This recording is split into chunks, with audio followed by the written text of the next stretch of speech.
Innal hamdalillah nahmaduhu wa nasta'inuhu wa nastaghfiruh wa na'udzu billahi min shururi anfusina wa min sayyiati a'malina may yahdihillahu fala mudilla lahu wa may yudlil fala hadiya lahu asyhadu an la ilaha illallah wahdahu la syarika lahu wa asyhadu anna Muhammadan abduhu wa rasuluh ya ayyuhalladzina amanu taqullaha haqqa tuqatih wa la tamutunna illa wa antum muslimun fa inna asdaqal hadits kitabullah wa khairal hadi hadi Muhammadin sallallahu alaihi wasallam wa syarrul umuri muhdatsatuha fa inna kulla muhdatsatin bid'ah wa kulla bid'atin dhalalah wa kulla dhalalatin finnar.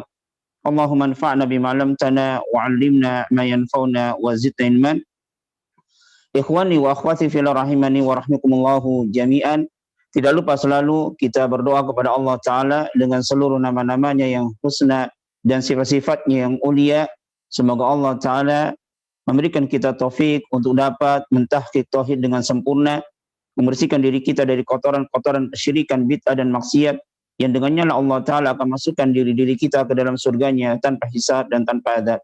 Kita lanjutkan kajian kita membahas kitab At-Tauhid yang ditulis oleh Syekh Muhammad At-Tamimi, yang insyaAllah pada pertemuan kali ini kita telah memasuki bab yang ke-20 dari 67 bab yang disusun oleh beliau dalam kitabnya, yaitu Kitab Tauhid.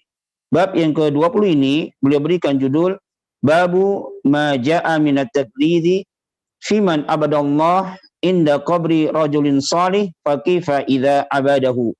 Bab apa-apa yang telah datang dalil-dalil dari as-sunnah yang menunjukkan akan peringatan yang sangat keras bagi orang yang dia beribadah kepada Allah. Jadi peringatan yang sangat keras bagi orang yang dia beribadah kepada Allah, akan tetapi dia beribadah kepada Allah di sisi kuburan orang saleh. Kalau yang seperti ini, tatkala seseorang dia beribadah hanya kepada Allah, ikhlas, namun dia beribadahnya kepada Allah di sisi kuburan orang saleh, ini mendapatkan peringatan yang sangat keras dari Allah dan Rasulnya. Fakifa idza abadahu. Lalu bagaimana lagi ya jika orang ini dia beribadahnya kepada sang penghuni kubur. Adapun poin-poin yang insya Allah kita akan jelaskan pada bab ini, ada 3 poin pembahasan. Yang pertama adalah hubungan bab ini dengan bab sebelumnya, kemudian juga hubungan bab ini dengan Kitab Tauhid. Kemudian poin yang kedua adalah penjelasan judul bab, yang mana penjelasan judul bab ini Ana ambil dari kitab Qaulul Mufid, I'anatul Mustafid, dan juga kitab At-Tamhid. Adapun hubungan bab ini dengan bab sebelumnya dan juga hubungannya dengan Kitab Tauhid, Ana ambil dari kitab I'anatul Mustafid dan juga kitab At-Tamhid. Kemudian poin yang ketiga itu penjelasan dalil-dalil yang dibawakan oleh Syekh Muhammad At-Tamimi yang menunjukkan peringatan yang sangat keras bagi orang yang dia beribadah kepada Allah tapi di sisi kuburan orang soleh. Jadi kita masuk pada poin yang pertama, yaitu hubungan bab ini dengan bab sebelumnya dan juga hubungan bab ini dengan Kitab Tauhid. Sebagaimana dijelaskan dalam kitab I'anatul Mustafid dan juga dalam kitab Tamhid, tatkala Syekh Muhammad At-Tamimi menyebutkan pada bab sebelumnya, yaitu peringatan yang keras dari berbuat gulu melampaui batas di dalam memuji orang-orang soleh, yang mana hal tersebut yaitu gulu terhadap orang soleh adalah merupakan sebab kufurnya Bani Adam dan sebab mereka meninggalkan agama mereka. Maka setelah itu beliau menyebutkan suatu bab yang membahas tentang gulu terhadap kuburan-kuburan orang soleh, yaitu dengan beribadah kepada Allah di sisi kuburan mereka. Dan ini beribadah kepada Allah di sisi kuburan orang soleh adalah merupakan jenis dari jenis-jenis gulu terhadap orang-orang soleh. Dan beribadah kepada Allah di sisi kuburan orang soleh ini adalah merupakan wasilatun min wasail syirkil akbar, merupakan perantara dari perantara-perantara yang bisa mengantarkan kepada kesyirikan yang besar. Jadi kalau kita ditanya apa hukum beribadah kepada Allah di samping kuburan orang saleh, maka bisa kita katakan hukumnya adalah haram dan bisa sampai kepada derajat syirkun asghar. Karena sebagaimana penjelasan para ulama tatkala mereka mendefinisikan dari syirkun asghar, Ada ulama yang mendefinisikan ya bahwasanya syirik asghar adalah suatu amalan atau suatu ucapan yang disebutkan oleh syariat, bahwasanya amalan tersebut, bahwasanya ucapan tersebut adalah termasuk kesyirikan, tapi tidak sampai pada batasan syirkun akbar. Seperti tamimah, yang mana Rasulullah Sallallahu Alaihi Wasallam bersabda, Inna ruqa wa tamaim wa tiwala syirkun. Ya, syirik yang dimaksud di sini hukum asal dari tamimah atau jimat, hukum asalnya adalah syirik asghar. Atau bersumpah dengan nama selain Allah. Man halafa bi ghairillahi faqad kafara wa asyraka. Barang siapa yang bersumpah dengan nama selain Allah, maka dia telah melakukan kekufuran ataupun kesyirikan. Maka kesyirikan dan kekufuran yang dimaksud di sini adalah syirkun asghar. Jadi ada ulama yang mendefinisikan syirkun asghar adalah suatu amalan yang disebutkan oleh syariat bahwasanya amalan tersebut adalah termasuk dari kesyirikan, tapi tidak sampai pada batasan syirik akbar. Dan ada pula ulama yang mendefinisikan syirik asghar adalah suatu perbuatan yang bisa mengantarkan kepada kesyirikan yang akbar. Segala perbuatan yang dia bisa mengantarkan kepada kesyirikan yang akbar, maka perbuatan tersebut dihukumi dengan syirik asghar. Maka kalau kita lihat definisi dari syirik asghar yang kedua, maka beribadah kepada Allah di samping kuburan orang saleh, yang ini adalah merupakan wasilah menuju kesyirikan yang akbar.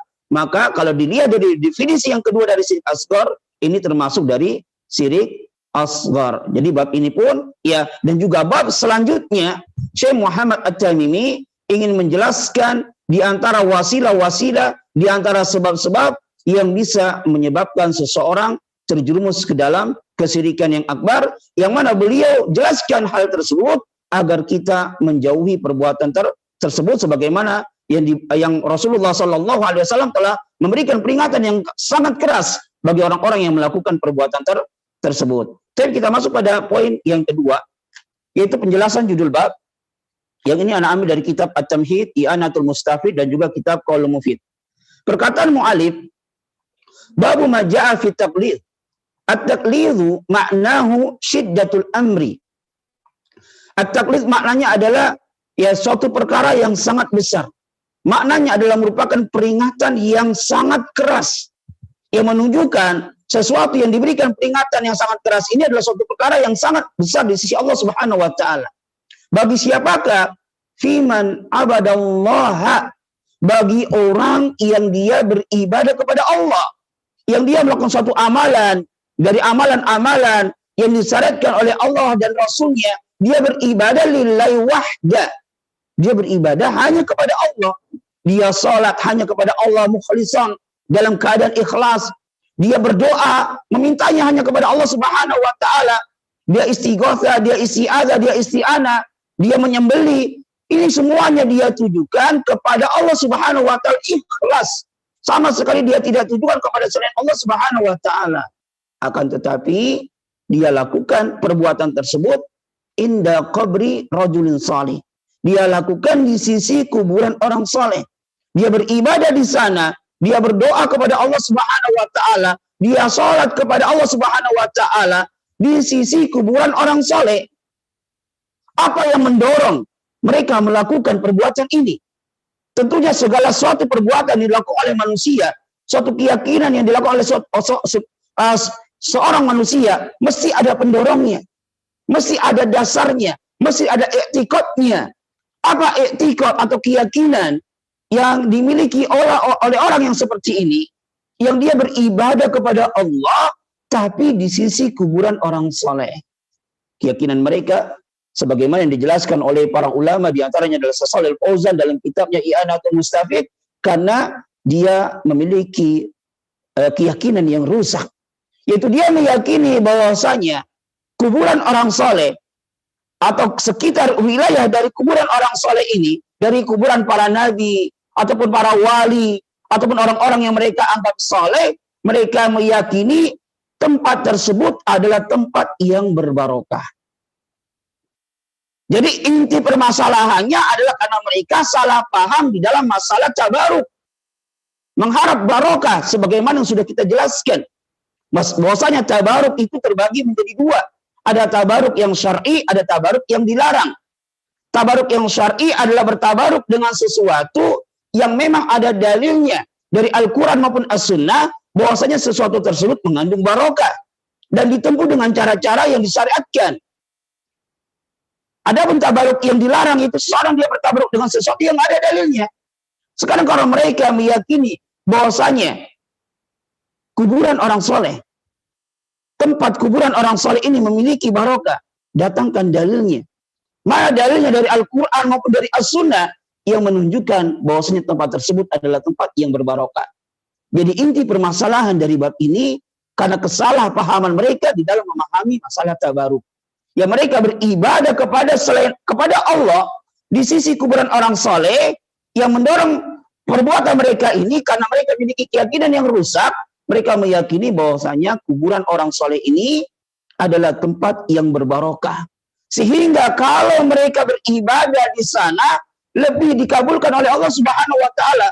Mereka memiliki keyakinan bahwasanya yang beribadah kepada Allah di samping kuburan orang soleh ini memiliki manzilah, memiliki kedudukan, memiliki keistimewaan yang tidak didapatkan tatkala beribadah di tempat yang lainnya.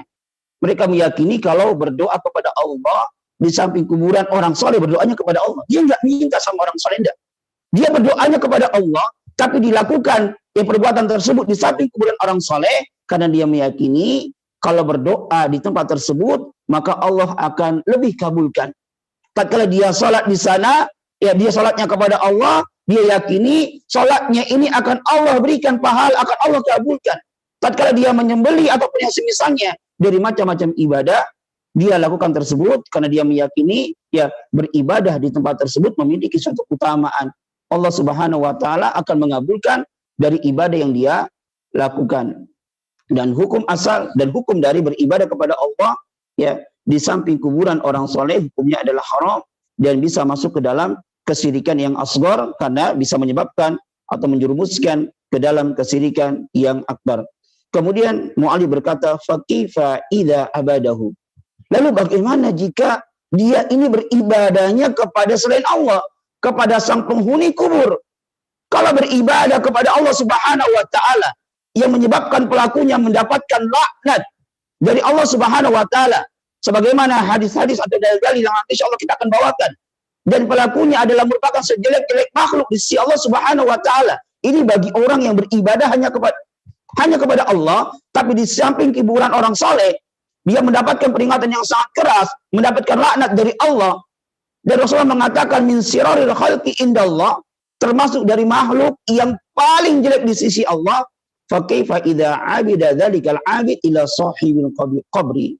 Lalu bagaimana jika dia ini beribadahnya kepada sang penghuni kubur? La syakka anna hadza a'zam wa a'zam min at-taqlid min ibadatillahi wahda inda qabri rajulun salih. Maka yang seperti ini tentunya lebih a'zam, lebih parah dan lebih besar pengingkarannya ya dibandingkan dengan orang yang beribadahnya kepada Allah di sisi kuburan orang soleh. Karena hal tersebut ya beribadah kepada sang penghuni kubur ini hukumnya adalah syirik akbar. Adapun beribadah kepada Allah di samping kuburan orang soleh hukumnya adalah syirik asghar.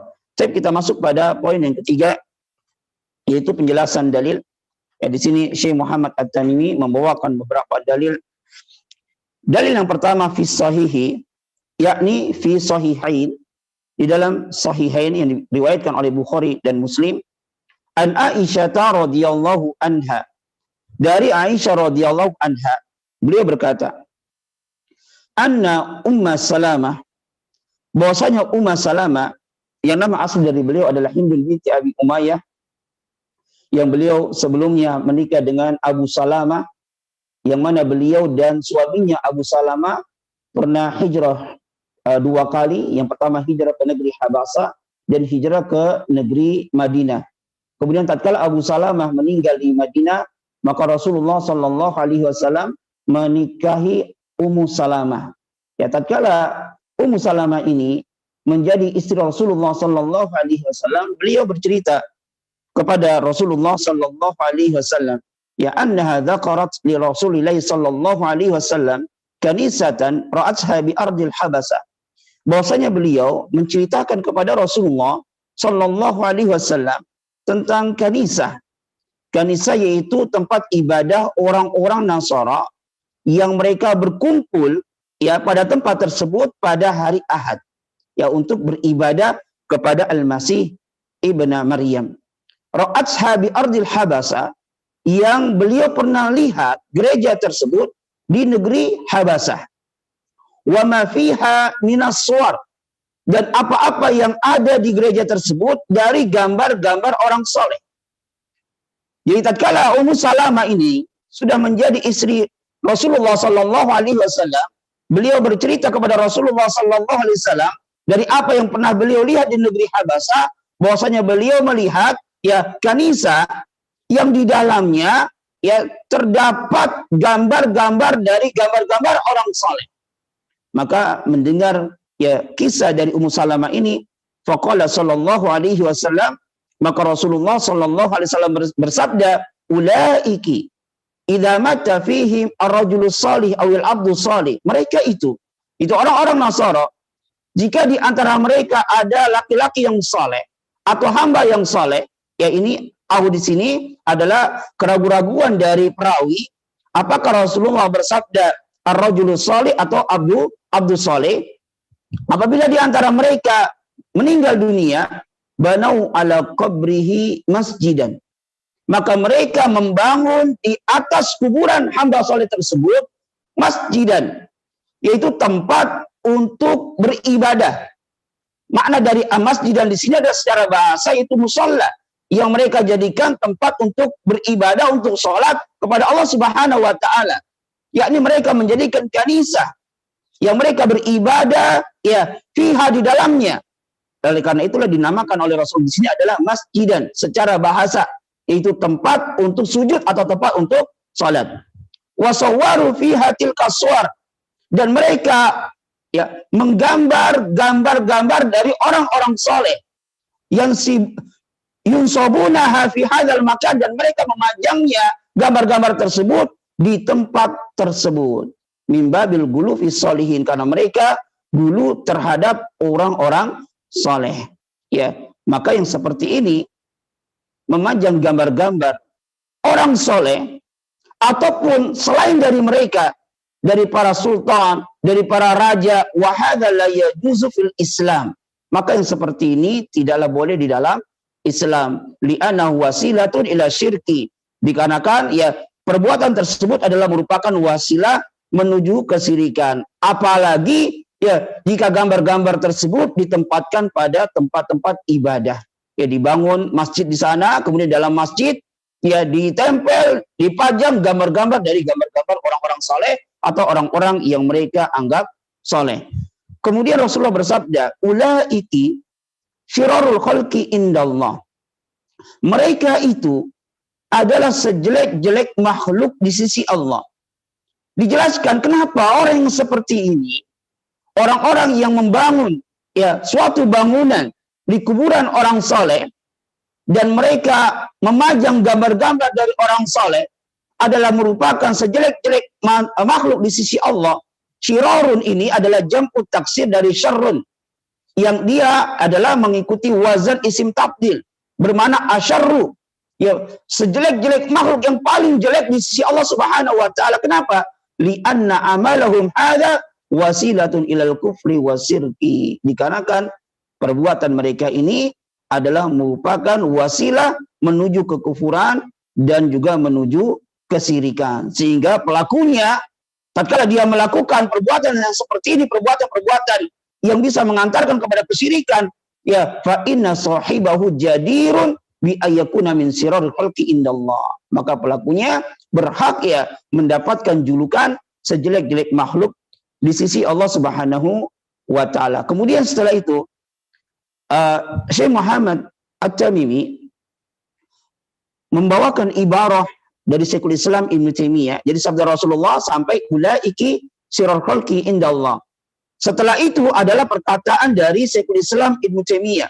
Setelah Syekh Muhammad At-Tamimi membawakan hadis Rasulullah sallallahu alaihi wasallam, kemudian beliau menyebutkan perkataan atau ibarah dari Syekhul Islam Ibnu Taimiyah, wa hiya qauluhu, yaitu perkataan beliau, fahaulai jama'u baina fitnataini. Ya, maka mereka ini Yaitu orang-orang Nasara telah menggabungkan di antara dua fitnah. Yang dua fitnah inilah merupakan wasilah menuju kesyirikan. Yang pertama adalah fitnatul kubur. Fitnatul kubur hiya al-ghulu fil kubur wa ta'zimul al-kubur hatta tattakhidha, sampai ya menjadikan kuburan tersebut sebagai tempat ibadah. Hadhihi fitnatun 'azimatun, dan ini adalah fitnah yang sangat besar.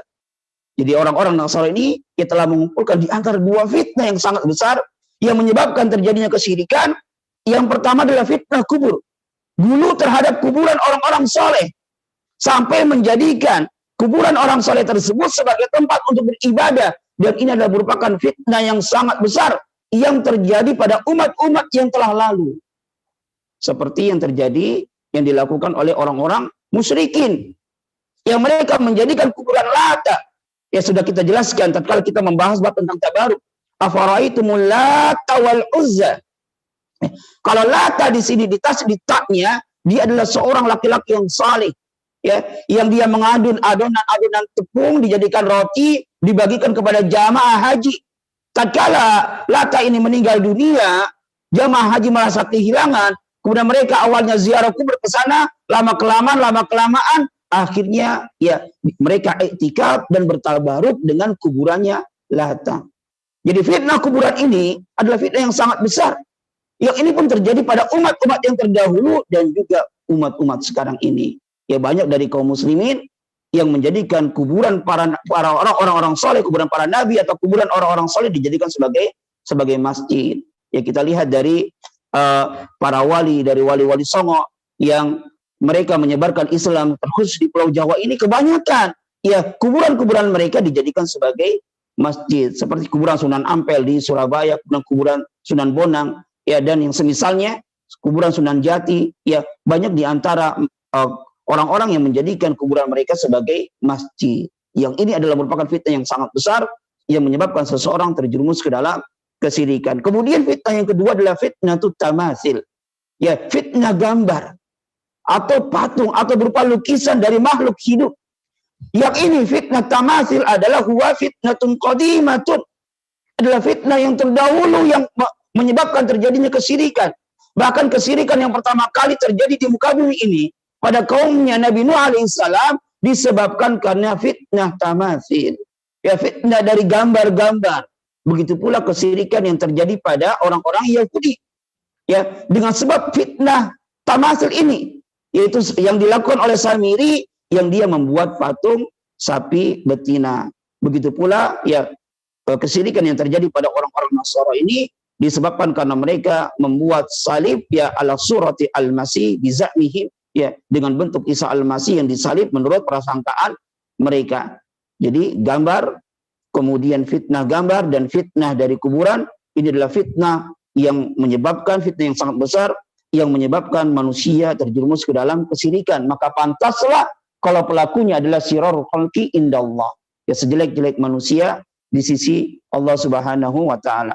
Kemudian dalil yang kedua, walahuma, yakni bagi keduanya, yaitu Imam Bukhari dan Muslim, anha, dari Aisyah radhiyallahu anha, lamma nuzila bi Rasulillah sallallahu alaihi wasallam, ay nazala bihi malakul maut liqabdi ruhihi, sebagaimana dijelaskan oleh Syekh Muhammad bin Shalih Al-Utsaimin, ya makna dari sabda Rasulullah, makna dari perkataan Aisyah ini, lamma nuzila bi Rasulillah sallallahu alaihi wasallam, yakni tatkala malaikat maut menghampiri Rasulullah sallallahu alaihi wasallam untuk mencabut ruh beliau yang mulia, tafiqa yasrafu khamisatan, maka Rasulullah sallallahu alaihi wasallam segera meletakkan khamisah, yaitu kain lahu a'lamun ay fihi khututun, yaitu kain yang memiliki garis-garis, ala wajhihi, di atas wajahnya. Ya tatkala malaikat maut menghampiri beliau untuk mencabut ruh beliau yang mulia, maka beliau menutupkan kain ya di atas wajahnya yang mulia. Fa idza tamma biha ay dayyaqat nafsuhu, maka tatkala nafasnya sempit, ya kasyafaha, maka beliau pun membuka kain tersebut agar bisa bernafas. Faqala huwa kadzalik, faqala wa huwa kadzalik. Maka pada saat yang beliau dalam keadaan yang sakit seperti itu, ya, beliau bersabda, beliau rasa sakit tersebut tidak menyibukkan beliau dari dakwah kepada tauhid dan mengingkari kesyirikan dan memberikan nasihat kepada umat. Dijelaskan di sini oleh Syekh Shalih Al-Fauzan dalam kitabnya I'anatul Mustafid. Beliau berkata, fi hadhil halati al-jariyah, dalam keadaan yang sakit seperti ini, lam yastagil anid da'wati ila tauhid. Rasa sakit tersebut tidak membuat beliau tersibuk dari berdakwah kepada tauhid dan mengingkari kesyirikan dan menasihati umat. Wal munasabatu, dan hubungan bab ini, ya, hubungan hadis yang mulia ini dengan bab annahu lama, itu tatkala beliau merasa, ya, kematian akan menimpa diri beliau, beliau mengkhawatirkan umatnya melakukan, ya, apa yang dilakukan oleh orang-orang Yahudi dan Nasara, yaitu menjadikan kuburan beliau sebagai masjid. Maka beliau tidak meninggalkan suatu kesempatan sedikit pun untuk mendakwahkan kepada para sahabatnya. Maka di antara faidah dari kisah wafatnya Rasulullah Sallallahu Alaihi Wasallam, yang mana detik-detik wafatnya beliau masih mendakwahkan masalah tauhid, ya, maka dikatakan di sini oleh Syekh Shalih Al-Fauzan dalam kitabnya I'anatul Mustafid, fa idza kana an-nabiy sallallahu alaihi wasallam yuhadziru minasyirki wa huwa fi hadhil hala, maka apabila Nabi sallallahu alaihi wasallam memberikan peringatan yang sangat keras dari kesyirikan sementara beliau dalam keadaan yang demikian itu, fa hadza dalilun ala anna at-tahdhira minasyirki amrun mutaayyanun, maka hal ini adalah merupakan dalil bahwasanya memberikan peringatan kepada kesyirikan adalah suatu perkara yang pasti. Wa anau yajibu 'ala du'at, dan ini adalah merupakan perkara yang wajib atas setiap dai untuk memperhatikan perkara ini ihtimaman balighan qabla ghairihi, dengan perhatian yang sangat sebelum memperhatikan yang lainnya. La siyama idza kana waqi'an fil ummah, lebih-lebih lagi jika kesyirikan ini terjadi di tengah-tengah umat, ya, fasukutu anhu minal bislil ummah, maka apabila kita seorang dai ini diam atas perkara tersebut, maka dia hakikatnya telah berkhianat kepada umat ini. Fala buddha, maka suatu perkara yang harus, ya, yang pertama kali yang dilakukan oleh seorang dai adalah memperbaiki akidah dirinya, kemudian memperbaiki akidah orang lain, akidah umat, dia mendakwakannya, baru setelah itu dia memperbaiki amalan-amalan yang lainnya. Kenapa? Karena, ya, apabila, ya, akidah seseorang ini baik, maka kemungkinan amalnya pun akan baik. Namun sebaliknya, idza fasadat al-aqidah, apabila akidah yang ada pada diri seseorang ini sudah rusak, fala faidata fil a'mali kulliha, maka amal-amal yang lainnya, dari sholatnya, dari puasanya, kalau akidahnya rusak, tidak ada faidahnya. Ya, Rasulullah Sallallahu Alaihi Wasallam bersabda, laknatullah alal yahudi wan nasara ittakhadhu kubura anbiya'ihim masajid. Ya, semoga Allah melaknat, itu menjauhi rahmat Allah Subhanahu wa taala. Bagi siapa? Bagi orang-orang Yahudi dan Nasara. Di sini dijelaskan oleh Syekh Muhammad bin Shalih Al-Utsaimin, perkataan atau sabda Rasulullah Sallallahu Alaihi Wasallam, laknatul alal yahudi wan nasara, ini ada dua kemungkinan. Yang pertama, ya, anan nabiyya, bahwasanya Nabi Sallallahu Alaihi Wasallam mengabarkan, memberi suatu pengabaran bahwa Allah Subhanahu wa taala ini melaknat mereka, melaknat orang-orang Yahudi yang telah menjadikan kuburan para nabi mereka sebagai masjid. Kemungkinan yang kedua, ya, maksud dari perkataan Rasulullah ini adalah ad-du'a.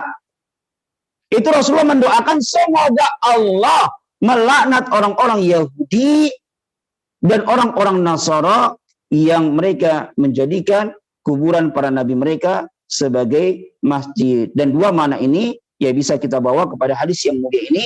Ini bisa bermakna khobar dan juga bisa bermakna doa. Yaitu khobar yang bermakna, ya, khobariyah. Lafaz secara lafaz ini adalah khobariyah, tapi secara makna ini adalah doa dari Rasulullah Shallallahu Alaihi Wasallam, ya, berupa laknat kepada orang-orang Yahudi dan Nasara secara umum yang mereka telah menjadikan kuburan para nabi mereka sebagai masjid. Dari sini di antara faedah nanti disampaikan oleh Syekh Shalih Al-Fauzan, bolehnya kita melaknat, ya, orang-orang Nasara dan Yahudi, tapi melaknat secara umum.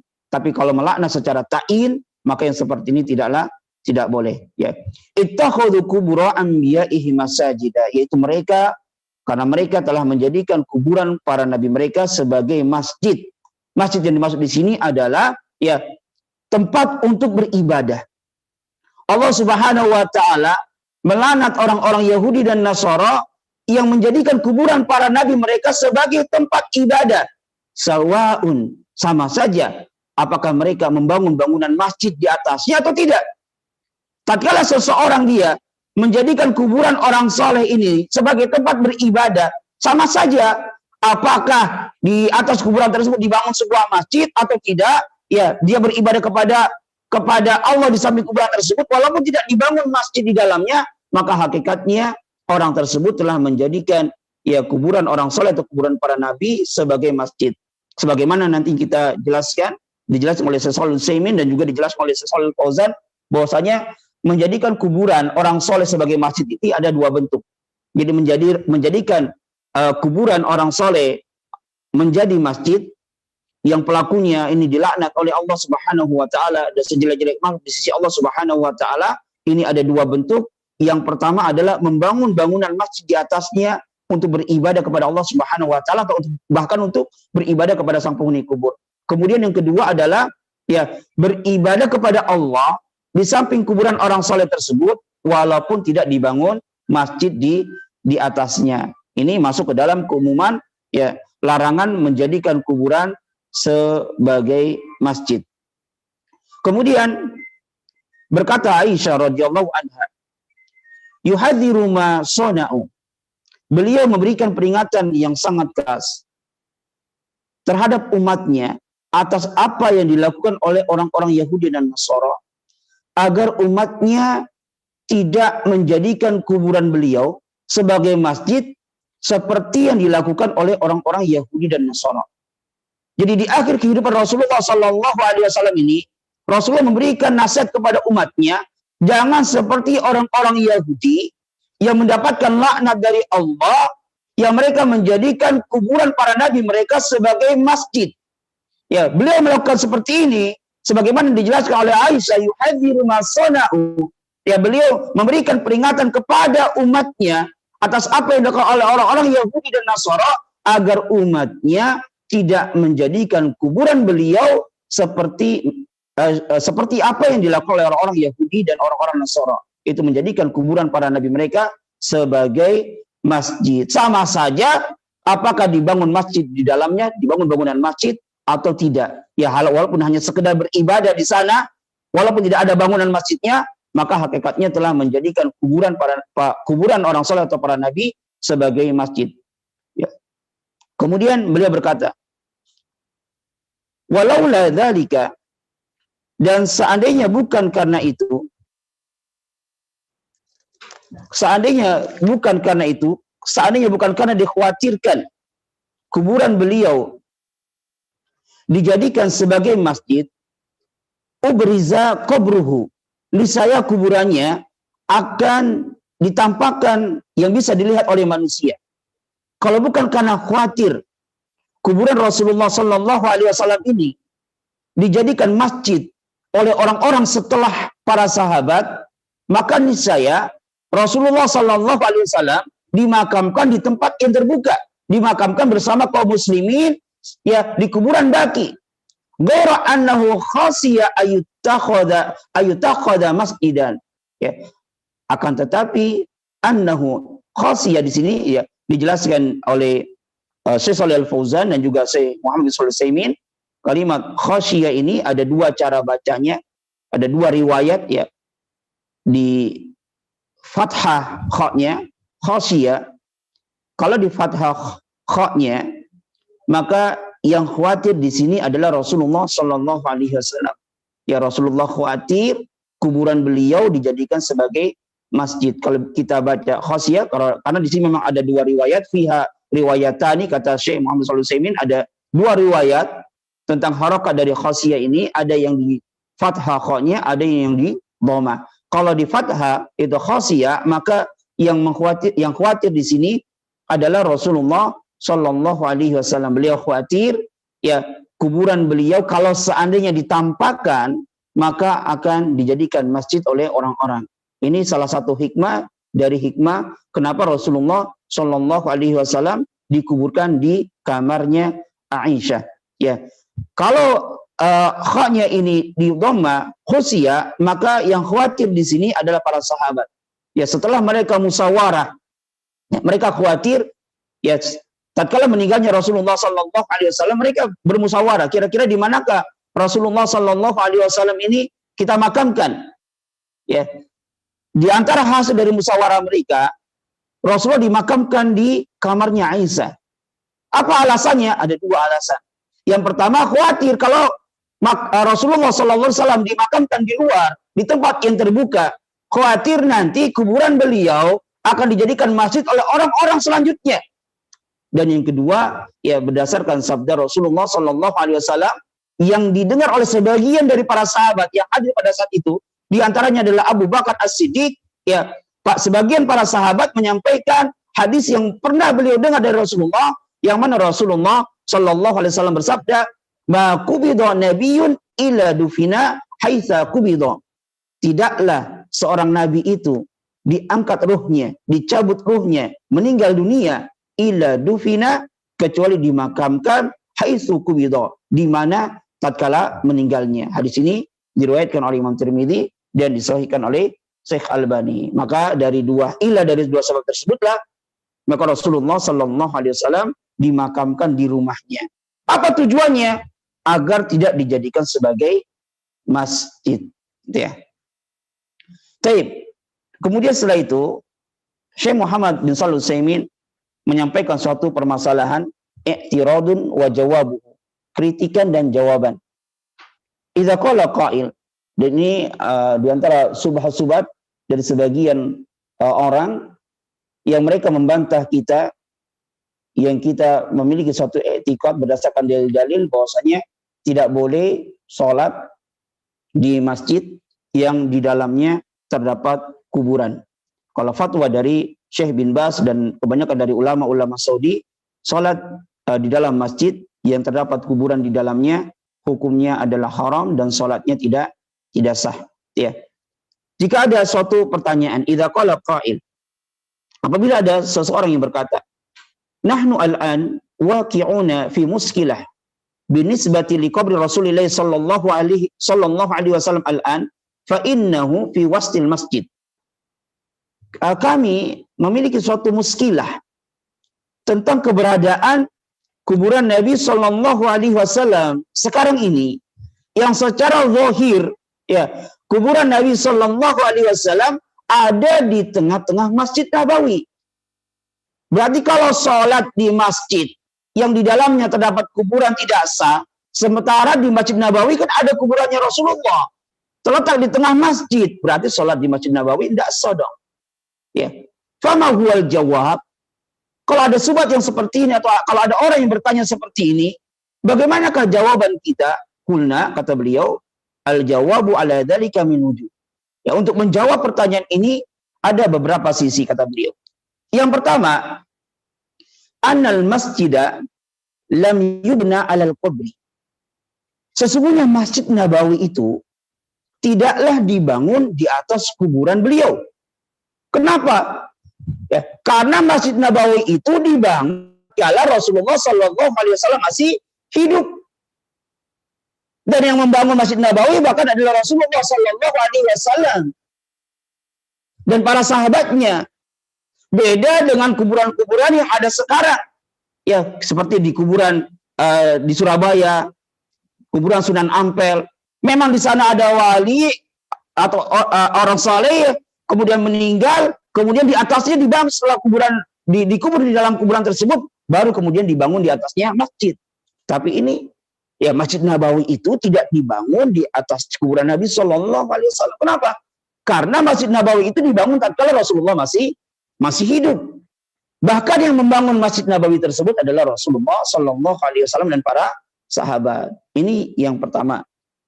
Kemudian yang kedua, Ana Nabiya Sallallahu Alaihi Wasallam lam yudfan fil masjid hatta yuqala inna hadza min dafni salihin fil masjid. Sesungguhnya Nabi Sallallahu Alaihi Wasallam tidaklah dimakamkan di masjid, sehingga tidak bisa dikatakan bahwasanya masjid ini ya di dalamnya ada kuburan orang saleh. Tidak bisa.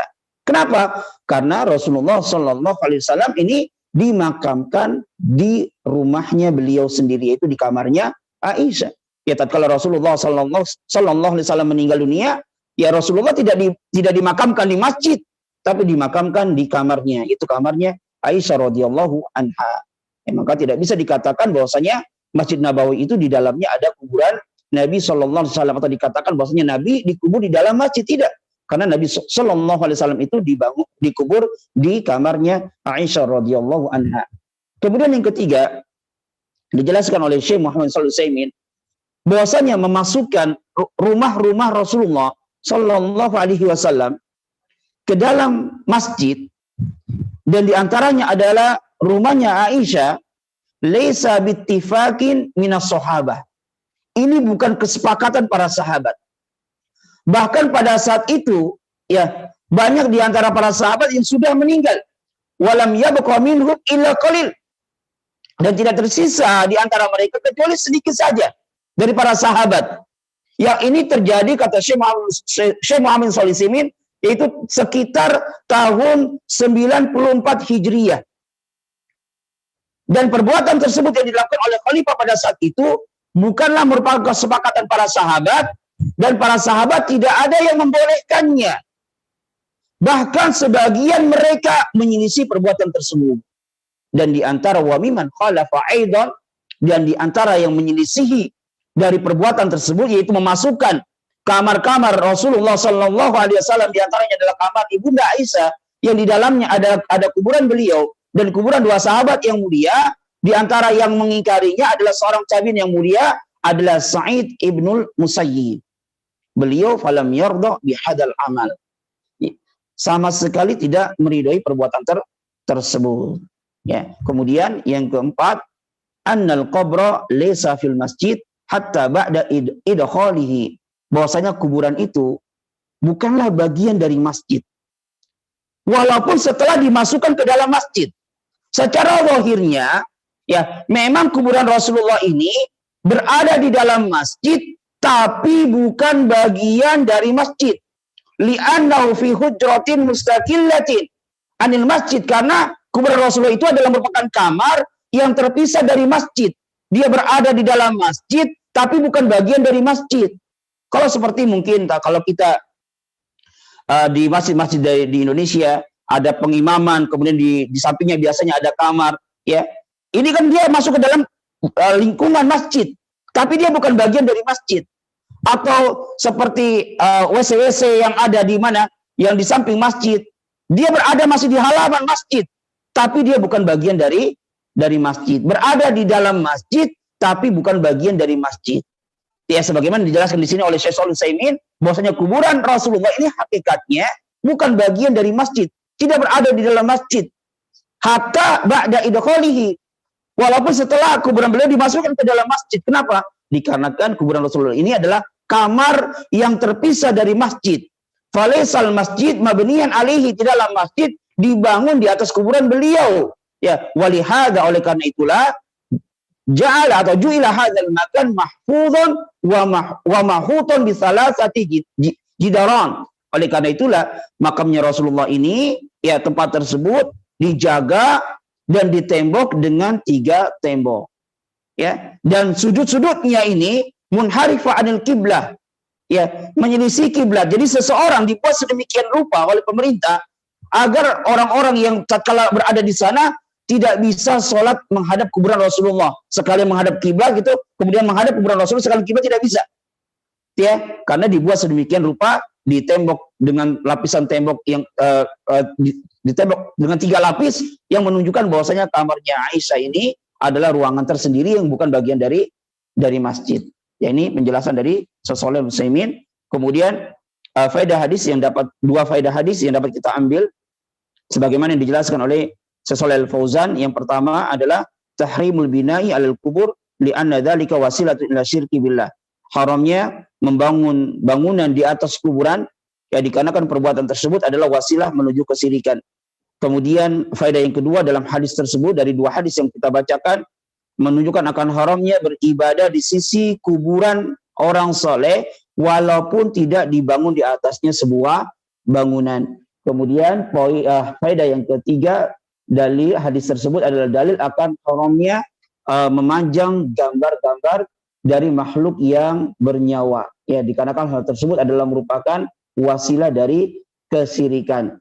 Kemudian poin yang keempat, ya, dalam hadis tersebut dalilun ala anna niyat salihah, bahwasanya niat yang baik tidaklah bisa membenarkan amalan yang buruk menjadi baik. Mungkin niat orang-orang yang membangun membangun bangunan masjid di atas kuburan orang saleh ini niatnya baik, tapi niat yang baik tersebut tidaklah membenarkan amalannya menjadi amalan yang buruk menjadi baik. Kemudian dalam dua hadis yang kita jelaskan tadi dalil akan peringatan yang sangat keras dari bertasabuh dengan orang-orang Nasara dan orang-orang Yahudi. Kemudian juga di sini di antara faedah yang keenam, orang-orang yang membangun bangunan di atas kuburan dan beribadah di samping kuburan, ya, mereka adalah sejelek-jelek makhluk di sisi Allah Subhanahu wa taala. Begitu pula orang-orang yang menggambar-gambar dari makhluk-makhluk yang bernyawa, mereka adalah hum sirarul khalqi indallah. Mereka adalah sejelek-jelek makhluk di sisi Allah karena perbuatan mereka adalah merupakan wasilah menuju kesyirikan. Kemudian di antara faedah yang dibawakan oleh Syekh Shalih Al-Fauzan, bahwasanya hadis tersebut dalil akan wajibnya seorang dai benar-benar memperhatikan perkara akidah. Seharusnya yang pertama kali dia perbaiki pada umat adalah perkara akidah sebelum dia memperbaiki perkara-perkara yang lainnya. Karena kalau akidahnya baik, maka akan baik amalan-amalan yang lainnya, dan sebaliknya apabila akidahnya buruk, maka tidak ada manfaatnya amalan-amalan yang lainnya. Kemudian faedah yang selanjutnya dalam hadis tersebut menunjukkan akan kesempurnaan semangatnya Rasulullah Shallallahu Alaihi Wasallam di dalam memberikan nasihat kepada umatnya. Dan faedah yang terakhir dalil tentang penjelasan hikmah dimakamkannya Rasulullah Shallallahu Alaihi Wasallam di kamar beliau, yaitu kamarnya Aisyah radhiyallahu anha. Sudah kita jelaskan ada dua hikmah. Yang pertama adalah karena para sahabat khawatir, ya, kalau ditampakkan maka kuburan beliau dijadikan sebagai masjid. Kemudian yang kedua berdasarkan sabda dari beliau merupakan sunnatullah, bahwa setiap nabi dikubur, dimakamkan di mana mereka meninggal. Kita bawakan hadis yang selanjutnya. Wali Muslim an Jundub bin Abdillah, dari Muslim bagi Imam Muslim, hadis ini diriwayatkan oleh Imam Muslim dari sahabat Jundub bin Abdillah. Qala, beliau berkata, sami'tu an-nabiyya sallallahu alaihi wasallam qabla ayyamuta bi khamsin. Saya mendengar Nabi sallallahu alaihi wasallam bersabda sebelum beliau meninggal dunia, bi khamsin, ini bi khamsin layalin, ya, 5 malam atau 5 hari 5 malam sebelum beliau meninggal dunia, beliau berkata, wa huwa yaqulu, beliau bersabda, inni abra'u ilallah. Sesungguhnya saya berlepas diri kepada Allah. Berlepas diri kepada Allah Subhanahu wa taala, ayakuna li minkum khalilun, menjadikan di antara kalian, itu di antara para sahabat, khalilun, sebagai kekasih. Khalilun atau khulla ini adalah, ya, darajat mahabbah yang paling tinggi. Yang namanya khulla atau khalil ini tidak boleh berserikat di dalamnya. Ya. Rasulullah sallallahu alaihi wasallam bersabda, saya berlepas diri kepada Allah untuk menjadikan di antara kalian sebagai khalil bagiku. Fa inna Allah, kenapa? Kemudian beliau menjelaskan alasannya. Fa inna Allah qad ittakhadani khalilan kama ittakhadha Ibrahim khalilan. Karena sesungguhnya Allah Subhanahu wa taala telah menjadikan diriku sebagai khalil, sebagaimana Allah telah menjadikan Ibrahim sebagai khalil. Yang mana khalil dijelaskan di sini tidak boleh berserikat di dalamnya untuk dua orang. Rasulullah sallallahu alaihi wasallam berlepas diri untuk menjadikan khalil, kekasih dari umatnya, karena Allah Subhanahu wa taala telah menjadikannya sebagai kekasih, sebagaimana Allah telah menjadikan Ibrahim sebagai kekasih Allah Subhanahu wa taala. Kemudian beliau berkata, wala kuntu muttakhidan min ummati khalilan, Dan seandainya aku dibolehkan untuk menjadikan khalil dari umatku ini, latakhadtu Abu Bakrin khalilan. Niscaya aku akan menjadikan Abu Bakar sebagai kekasihku. Dari sini menunjukkan akan keutamaan Abu Bakar As-Siddiq, yang beliau adalah sahabat yang paling dicintai oleh Rasulullah Sallallahu Alaihi Wasallam. Dan dijelaskan oleh Syekh Shalih Utsaimin, ini adalah bantahan bagi orang-orang Syiah yang meyakini bahwasanya sahabat yang paling dicintai adalah Ali bin Abi Thalib. Yang sahih dan yang benar, yang bahwasanya sahabat yang paling dicintai oleh Rasulullah Sallallahu Alaihi Wasallam adalah Abu Bakar. Dan ini adalah merupakan isyarah akan kekhalifahan Abu Bakar As-Siddiq. Kemudian Rasulullah SAW bersabda, ala wa inna man kana qablakum. Ala ini adalah merupakan harfu tanbih, huruf yang memberikan suatu penekanan, ya, li ahamiyatil maqam, menunjukkan akan pentingnya suatu perkara yang beliau ingin sampaikan. Ala wa inna man kana qablakum. Ketahuilah bahwasanya orang-orang sebelum kalian, yang dimaksud di sini adalah orang-orang Yahudi dan Nasara, kanu yattakhiduna qubura anbiya'ihi masajida. Mereka itu menjadikan kuburan-kuburan para nabi mereka sebagai masjid. Ala fala tattakhidhu. Kemudian beliau mengulang kalimat ala, huruf tanbih, ya, beliau ingin menunjukkan suatu perkara ini adalah suatu perkara yang sangat penting, sehingga beliau mengulang kalimat ala, ya, memberikan penekanan ala fala tattakhidhu. Maka janganlah kalian menjadikan kuburan ala tattakhidhu, janganlah kalian menjadikan kuburan sebagai masjid. Fa inna anhaakum an dzalika, karena sesungguhnya saya melarang kalian akan yang demikian itu. Baik. Kemudian hadis yang terakhir dari Imam Ahmad dengan sanad yang bagus dari Ibnu Mas'ud secara marfu, ini sampai kepada Nabi Shallallahu Alaihi Wasallam, bahwasanya Rasulullah Shallallahu Alaihi Wasallam bersabda, inna min sararin nasi, sesungguhnya sejelek-jelek manusia di sisi Allah Subhanahu Wa Taala adalah man tudrikuhumus sa'ah, orang yang mendapatkan hari kiamat wahum ahya, dalam keadaan mereka masih hidup, walladzina yattakhidunal qubura masajida, dan yang menjadikan kuburan sebagai masjid. Dan sudah kita jelaskan, menjadikan kuburan sebagai masjid itu ada dua bentuk. Yang pertama adalah membangun bangunan masjid di atasnya. Ada bangunan secara nyata yang dibangun di atasnya untuk beribadah kepada Allah atau beribadah kepada selain Allah. Dan yang kedua adalah beribadah di samping kuburan tersebut walaupun tidak dibangun bangunan di atasnya. Nah, mungkin ini yang bisa kita sampaikan sebelum kita tutup. Mungkin ada satu atau dua pertanyaan saja.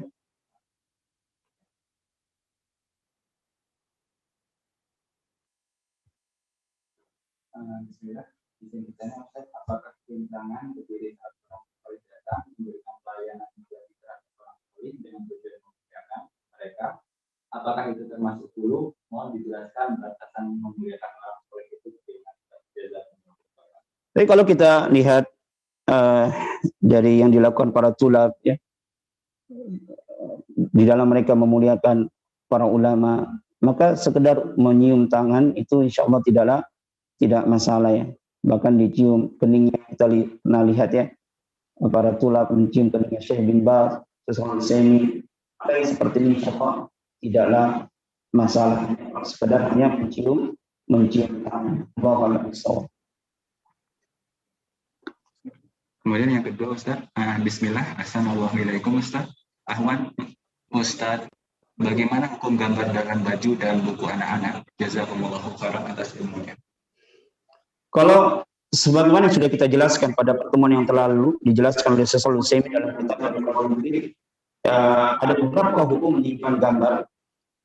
Kalau menyimpan gambar dalam rangka dia gambar itu dalam keadaan terhinakan, seperti di karpet, di keset, atau di sendal, di sepatu, maka ini hukumnya boleh. Namun kata beliau tidak termasuk di dalamnya baju. Ya, tidak termasuk di dalamnya baju. Kemudian jika seperti ini ada gambar, maka tidak termasuk yang terhinakan. Sehingga yang seperti ini hukumnya tidak boleh. Ya, gambar yang ada di kaos anak-anak, ya, gambar yang kita maksud di sini adalah gambar makhluk yang bernyawa, maka hukumnya tidak boleh. Ini tadi apa? Gambar yang di yang di buku dan di buku. Adapun gambar yang ada di buku, ya, terkadang kita membeli sesuatu. Sebenarnya yang kita inginkan itu bukan gambarnya, tapi dia ikut serta dari sesuatu yang kita beli. Seperti kita misalnya beli buku pelajaran, ya, di situ ada gambarnya. atau kita beli sabun ya, rinso atau popok buat anak kita, di situ ada gambarnya.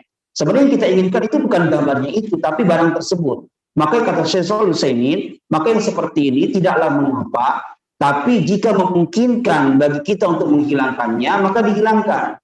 Ya, kalau misalnya memungkinkan bagi kita untuk menutup gambar-gambar tersebut, dan itu kalau kita hanya sekedar konsumen, insya Allah sangat memungkinkan bagi kita untuk menutup gambar-gambar tersebut. Ya, tidak susah bagi kita dengan untuk menempel-nempel, ya, atau mencoret-coret wajah-wajah dari gambar-gambar tersebut, atau kita mungkin kita stok barang-barang untuk keperluan rumah tangga kita. Ya, di situ ada popok, misalnya ada sabun-sabun, maka memungkinkan bagi kita untuk mencoret, ya, sangat memungkinkan. Kata beliau, Syekh Muhammad Shalih Utsaimin, kalau memungkinkan dihilangkan.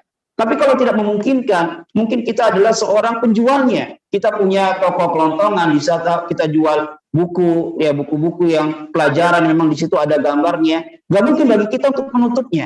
Atau kita jual-jual barang-barang, kebutuhan-kebutuhan untuk sehari-hari, sabun. Gak mungkin kita coret, gak mungkin. Maka yang seperti ini adalah ya udzur, insyaallah taala tidak mengapa. Tapi kalau kita sebagai konsumen memungkinkan bagi kita untuk menutupnya, maka ditutup. Dulu ya, kami pernah belajar bahasa Arab bersama Ustaz Said di Jamul Rahman, pakai kitab Arabiyatun Nasih ini ya. Arabiyat itu beliau tidak mau masuk kecuali para santrinya sudah menutup gambar-gambarnya. Kalau ada yang tidak menutup, dia tidak mau masuk. Kenapa? Karena memungkinkan, ya, memungkinkan sekali kita tutup gambar tersebut. Ya, karena dikhawatirkan kalau seandainya sementara kita memungkinkan bagi kita untuk menutup gambar tersebut, tapi kita tidak lakukan, dikhawatirkan malaikat tidak mau masuk ke dalam ruangan yang di situ terdapat gambar, ya, makhluk yang bernyawa. Innal malaikata la tadkhulul baita fihi surah, kama qala Rasulullah sallallahu alaihi wasallam. Sesungguhnya malaikat tidaklah masuk ke dalam sebuah ruangan yang di dalamnya ada gambar, kecuali memang kalau kita tidak bisa lepas dari gambar tersebut. Mau tidak mau kita harus menyimpan gambar tersebut, ya, sebagaimana dicontohkan oleh Syekh Muhammad Shalih Utsaimin, seperti gambar yang ada di uang. Ya, nggak mungkin kita punya uang 100.000 gambar Pak Soekarno-Hatta, ya kita coret-coret, mungkin kita bolongin, nggak mungkin. Maka yang seperti ini adalah udzur, dan Allah maha tahu yang seperti ini. Karena kalau seandainya mereka benar-benar tidak akan masuk ke dalam rumah yang di dalamnya ada gambar, ini saya mungkin tidak ada malaikat pun yang masuk ke dalam rumah kita. Pasti kita tidak terlepas dari gambar. Minimal kalau kita masih punya uang, di situ ada gambar. Tapi Allah maha tahu. Ya, karena kita tidak mungkin bisa terlepas dari hal tersebut. Ya, mungkin ini bisa kita sampaikan. Kita tutup dengan doa kafaratul majlis. Subhanahu wa bihamdika, asyhadu an la ilaha illa anta, astaghfiruka wa atubu ilaik. Assalamualaikum warahmatullahi wabarakatuh.